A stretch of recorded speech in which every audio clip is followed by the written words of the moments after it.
Το θέμα είναι ότι εμείς έχουμε ουσιαστικά το λόγο που τον οποίο κατατοπίσαμε αυτή την κατάληψη στο ΙΚΑ είναι γιατί δεν πάει άλλο με το συγκεκριμένο κείμενο το οποίο και το διαβάσαμε και γνωρίζουμε όλοι τις συνέπειες που θα έχει στην ζωή μας άμεσα.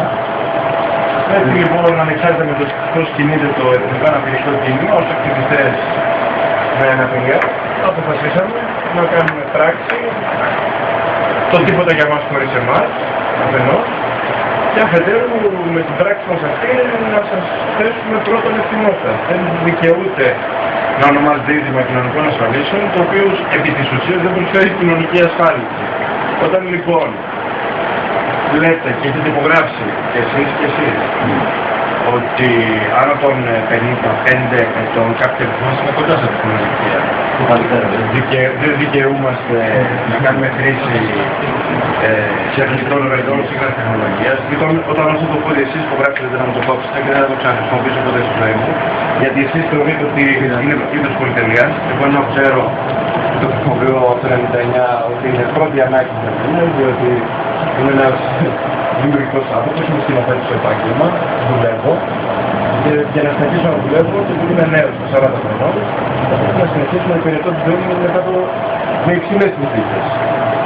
Λοιπόν, και όλο το υπόλοιπο πλαίσιο δεν χρειάζεται να αναλύσουμε τώρα τις 61 σελίδες. Λοιπόν, εμείς θεωρούμε ότι θα πρέπει να αποσύρετε, να κάνετε μια γενναία πράξη, να το αποσύρετε και να διαπραγματευτείτε αύριο, ξέρω ότι έχετε μια συνάντηση και με το Γιάννη το Πακιστάνι, με όρους αξιοπρέπειας και δικαιοσύνης. Δεν ξέρω αν αποφασίζετε εκεί θέμα να κρατήσει το δούμε του και δεν μας αφορά. Αυτή τη στιγμή έχουμε κάποια στάνταρ. Τι πρέπει να κάνουμε, για βίντεο μου. Αυτό που ζητάμε από εσάς, είναι, σε πρώτη φάση, ότι δεν χρειάζεται να δείτε σαν αερόσακος. Δεν μας θέτε εσείς σαν άνθρωπος, είναι άνθρωπος, είστε πολύ συμπαθητικός.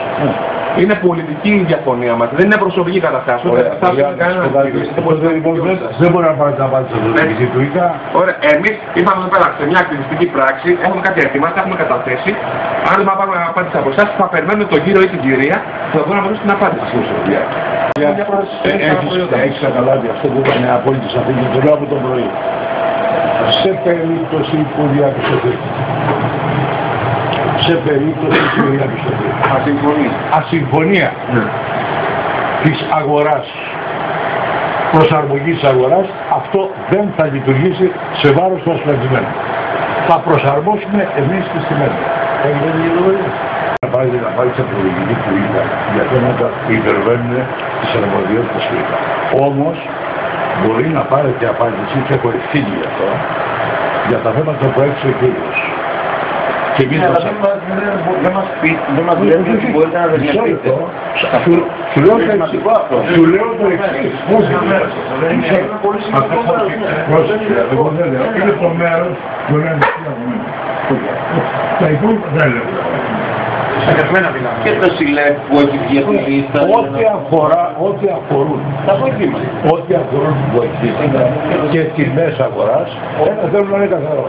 Εμείς ζητάμε μία συμμαχία μαζί σας για να μην μας κάνει η αγορά ό,τι θέλει. Και βέβαια, σε περίπτωση που διαπιστωθεί αναλυτική αδυνατότητας αγοράς και ημών, θα προσαρμόσουμε τις συνόδους. Ναι.